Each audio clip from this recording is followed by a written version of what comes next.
అందరికీ నమస్కారం. నేను శిరీష. ఈరోజు మనతో పాటు ఉన్నారు ప్రముఖ ఆధ్యాత్మికవేత్త డాక్టర్ బట్టిప్రోలు విజయలక్ష్మి గారు. అమ్మతో మాట్లాడతాం. అమ్మ నమస్కారం. నమస్తే అమ్మా. అమ్మ, ఈ ఇంట్లో తరచుగా తులసి మొక్క నిద్రపోతూ ఉంటుందంటారు. అసలు దీనికి కారణం ఏంటమ్మా? తులసి మొక్క నిద్రపోవటానికి కారణం అంటే అది మనం సరిగా దానికి కావాల్సిన ఎండ నీళ్లు సరిగ్గా ఇవ్వలేకపోవటమే. ముఖ్యంగా దానికి కావాల్సింది ఏ మొక్కకైనా సరే కావలసినంత ఎండ కావాల్సినంత నీళ్లు. అంటే అన్ని చెట్లు ఎక్కువ నీళ్లు పీల్చవు, అన్ని చెట్లు తక్కువ నీళ్లతోనూ బతకలేవు. కనుక అది చూసుకోవాలి, ఏ చెట్టుకి ఎంత కావాలి అనేది చూసుకుని చక్కగా నీళ్లు పోయటం. తులసి చెట్టుకి రోజుకు ఒక చెంబుడు పోస్తే చాలు నీళ్లు. చెంబుడు మన ఒక గ్లాసుడు. అందుకే పూజ చేసుకునేప్పుడు ఆ నీళ్లు తీసుకెళ్లి తులసమ్మలో పోసి దండం పెట్టుకుని రావడం పద్ధతిగా అలవాటైపోయింది. అంటే ఆ పంచపాత్ర ఎంత ఉందో అన్ని నీళ్లు ఆ తులసమ్మకి కావాల్సిన లిమిట్ అనమాట. ఎక్కువ పోస్తే అంటే ఒక రకంగా కుళ్ళిపోతుంది. అందుకే ఇలా పడిపోవటానికి కారణం.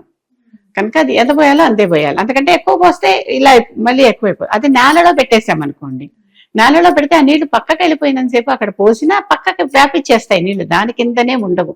అయినా కూడా ఎక్కువ నీళ్లు నిలిచేలాగపోయటం మంచిది కాదు. ఎండ తప్పనిసరిగా కావాలి.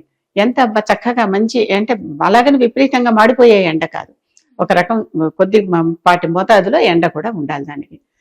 ఈ రకమైనగా చూసుకుంటే ప్రాక్టికల్ గా తులసి చెట్టు కానీ ఏ చెట్టు కానీ తొందరగా ఏమి కాదు, అది అలా చక్కగా నిలిచి ఉంటుంది. అలా కాదు, కొంతమందికి ఒక రకం నమ్మకం ఉంటుంది, ఇది తులసిని మనం దేవత అంటున్నాం కదా, కనుక చేతిలోంచి దేవతా పటం కింద పడిపోతే అమ్మో ఏమైపోతుందో అని భయపడే వాళ్ళలాగా ఈ తులసి చెట్టు కూడా నిద్రపోతే అమ్మో ఏమిటా అని. ఏ చెట్టుకైనా కొంత ఆయుష్ ఉంటుంది, తర్వాత అయిపోతుంది. మనిషి కూడా అంతే కదా. కనుక ఇలాంటప్పుడు ఏం చేయాలి, ఎప్పుడైతే ఇన్నాళ్ళ నుంచి ఉంటుంది ఇది డల్గా అవుతుంది అని తెలిసిందో పక్కన విడిగా మొక్కలు కూడా వేసుకోవాలి. తులసి మొక్కలు వేసి దాంట్లోంచి చక్కగా మంచి బలంగా బాగా ఉన్న దాన్ని తీసుకొచ్చి ఈ తొట్టెలో పక్కన పెట్టాలి. అప్పుడు రెండు ఉంటాయి అయిపోయి వెళ్ళిపోతూ ఉంటుంది, మళ్ళీ కొత్తది ఉంటుంది. కనుక దాని మీద బాధ లేదు. కనుక ఈ కొత్త మొక్క ఎప్పుడు కూడా తులసి చెట్టులో ఒక రిప్లేస్మెంట్ పక్కన ఉండేలాగా చూసుకోవాల్సిందే. నెలకి 2 నెలలకి 3 నెలలకి ఇంకో మొక్క కూడా తీసుకొచ్చి దాంట్లో పెడితే మన మొక్కకి తెలుస్తుంటుంది మనకి ఈ లోపల ఎంత అనేది. బాగా చక్కగా ఏపుగా పెరిగింది అనుకోండి, అది బ్రహ్మాండంగా ఉంటుంది, దాన్ని అసలు సంవత్సరమైనా మార్చక్కర్లేదు. అలా కాదు, బలహీనంగా ఉన్నటువంటిది ఏదన్నా ఉంటే ఇలా మొక్క పెట్టుకోవటం ఒక పద్ధతి. ఇంకొకటి, ఈ తులసి చెట్టు తీసేశాక అందరూ ఏమంటున్నారు, మళ్ళీ అవన్నీ ఏం చేయాలి, రోజు రాలిపోయే ఆకులు ఏం చేయాలి, రోజు రాలిపోయే ఆకులు మన పూజ పదార్థాలు నిర్మాల్యం ఎలా చేస్తారో దాన్ని అలాగే చేసేయటం అంతే. అది ఎలా చేస్తారో ఇది అంతే. అలాగే తులసి చెట్టు పూర్తిగా నిద్రపోతే అవన్నీ ఆ కాడలు వాటిని ఏం చేయాలి, పారేయకూడదు కదా అనే మాటలు అడిగే వాళ్ళు కూడా ఉన్నారు. ఎప్పుడైతే మనం దాని మీద అంత శ్రద్ధ పెట్టి అంత విశ్వాసం చేస్తున్నాము, తప్పనిసరిగా దానికి ఏదో ఒకటి చేయాలి. లేకపోతే పడుకున్న నిద్ర పట్టదు, కాళ్ళు ముళ్ళు గుచ్చుకున్నా అందుకే గుచ్చుకున్నట్టుగా ఫీల్ అయిపోతారు అందరూ. ఇది సైకాలజీ అండి. కనుక అలాంటప్పుడు ఇవన్నీ తీసుకెళ్ళి ఎక్కడైనా హోమగుండంలో వేయొచ్చు.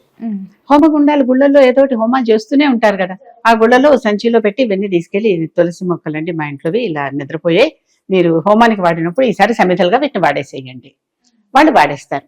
లేదా సాయిబాబా ఆలయాల్లో, షిర్డీ సాయిబాబా ఆలయాల్లో వాళ్ళకి ధుని అని ఒకటి ఉంటుంది, ఎప్పుడు అది నిరంతరం వెళ్తూనే ఉంటుంది. వెళ్లే వాళ్ళు కూడా తీసుకెళ్లి ఏమన్నా దాంట్లో వేయొచ్చు చక్కగా. అలాంటప్పుడు ఇలాంటి మొక్కలు మనం పారేయలేము అనుకున్న ఉన్నాయి కదా, అలాంటివి తీసుకెళ్లి దాంట్లో వేయండి. ఏ పంటకో పబ్బానికో మారేడు దళాలు కొన్నాం అనుకోండి, దాంతోపాటు పుల్లలు కూడా ఇస్తారు. ఈ పుల్లలు కూడా చూస్తూ ఎక్కడ పారేయాలో తెలియదు. ఇలాంటివన్నీ ఎండబెట్టి ఆ ఎండబెట్టినవి తీసుకెళ్లి ధునిలో వేసేయండి, దాంట్లో అవి హుతమైపోతాయి. చక్కగా మంచి పొగ వస్తుంది, ఆ పొగ ఆరోగ్యానికి మంచిది, ఆ చుట్టుపక్కల ఉండే వాళ్ళందరికీ మంచిది. ఇవన్నీ వైద్యానికి కూడా పనికొచ్చేవి కదా, ఇహానికి పరానికి పనికొచ్చే మొక్కలు ఇవి. అమ్మ, మనం ఇంట్లో ధూపం వేసుకున్నప్పుడు ఈ మొక్కల్ని అందులో వేయొచ్చు, కానీ అవన్నీ మొక్కలు చాలా చిన్నగా కట్ చేసి ఇంత చిన్న ఇంట్లో ధూపం వేసేటప్పుడు ఎంతకన్నా వేస్తాం కదా, అలా చిన్నగా చేసి దాంట్లో ఏ మట్టి మూకుళ్ళలోనో లేకపోతే రాగి హోమగుండం లాంటివి చిన్న ఉంటాయి కదా, దాంట్లో వేసి చిన్న ముక్కలుగా చేసి దాని మీద కర్పూరం వేసి కూడా ఇంట్లో చేయొచ్చు, చక్కగా చేయొచ్చు, చాలా మంచిది. అసలు ఇలా అన్నారు కనుక ఇంకొక ఉపాయం కూడా చెప్తున్నాను. దాంట్లో వేపాకులు కానీ బంతి పువ్వులు వస్తాయి కదా, బంతి పువ్వులు మనం గుమ్మాలు కట్టేసాక ఎండిపోయాక ఏం చేయాలి అనే ప్రశ్న కదా, ఎన్నెన్ని మొక్కలు వేస్తాం. ఆ హోమంలో నిత్యం ఇంట్లో వేసుకునే హోమంలో బంతి పువ్వు వేసి చేస్తే దోమలు రావు ఇంట్లోకి. అంటే దాన్ని ఏమంటారు, ఈహానికి ఏహం పరానికి పరం అన్నట్లుగా అలాంటివన్నీ స్వామి కార్యం స్వకార్యం అలా ఇలాంటివి చక్కగా చేయొచ్చు ఇంట్లో. ఆ ధూపం చక్కగా 4 వైపులా తిప్పితే బంతిపూల ధూపం. ఆ బంతిపూల కాయిల్స్ చేసేది కూడా వీటితోనే చేస్తారు. ఓకే. మన ఇంట్లో ఉన్నాయిగా బంతి గింజలు, అది ఎండిపోయినవి, అవి వేయండి, చేయండి, శుభ్రంగా ఉంటాయి. అలాగే అమ్మ, ఈ తులసి చెట్టుని కొన్ని రోజులలో తాకకూడదు అంటారు. ముఖ్యంగా చూసుకుంటే ఏకాదశి టైంలో పురాణాలు చెప్పిన ప్రకారం అమ్మవారు ఉపవాసంలో ఉంటారు, సో తాకకూడదు అంటారు. ఒక అది చిన్న నిజమేనా? విషయం. ఇన్ని పెట్టుకుంటే నిజంగానే పురాణాలన్నీ కూడా కొన్ని కొన్ని విషయాల్లో సెల్ఫ్ కాంట్రడిక్టింగ్ గా ఉంటాయి. ఒక పురాణం ఒకటి చెప్తే ఇంకో పురాణం ఇంకోటి చెప్తుంది. ఎందుకు? కృష్ణుడి గురించే భాగవతం అలా చెప్తే భారతం అలా చెప్పింది. మళ్ళీ రెండు వేదవ్యాసుడే రాశాడు. అవును. కనుక తేడాలు ఉంటాయి, ఎక్కడికక్కడ కొన్ని తేడాలు ఉంటాయి. కనుక ఇంత పట్టించుకోకుండా చేసేది తృప్తిగా కొంతవరకు చేయటం, చేశాక ఈ రోజును ముట్టుకోకూడదు, ఆ రోజును ముట్టుకోకూడదు అంటే, పూజ చేసేటటువంటి తులసి చెట్టులో నుంచి తులసి దళాలు కోసి పూజకి వాడకూడదు. అదే దేవుడిని పూజ చేస్తున్నాం కదా. ఓకే. పూజకి వాడే తులసి దళాలు వేరే ఉంటాయి కదా, కనుక వాటికి వేరే చెట్లు వేసుకుని దాంట్లోంచి తీసి పూజకి వాడుకోవచ్చు. ఏ రోజునైనా కోసి వాడుకోవచ్చు. దానికి ఈ రోజు కొయ్యండి, ఆ రోజు కొయ్యండి, ఏవో నియమాలు వినేవాడు ఉంటే చెప్పేవాడు 90 చెప్తారు. ఇది నేను శుభ్రంగా కొండ పగలగొట్టినట్టుగా ఛానల్ ముఖంగా చెప్తున్నాను. వినేవాడు ఉంటే ముందర కుడి చెప్పేసుకోండి, తర్వాత ఎడం చెప్పేసుకోండి, లేకపోతే ఏదో ప్రమాదాలు అయిపోతాయి, బయటికి వెళ్తే యాక్సిడెంట్లు అయిపోతాయి అని చెప్పేవాళ్ళు కూడా వినేవాళ్ళు ఉంటే చెప్తారు. నేను కూడా చెప్తానేమో, నా కర్మ కాలిపోతే. అర్థమైందా? కనుక కొన్ని విషయాలు అంత మూఢంగా మంచిది కాదు. ఓకే. కొన్ని కొన్ని చూసి చూడనట్టు ఉండాలి, కొన్ని పాటించాలి.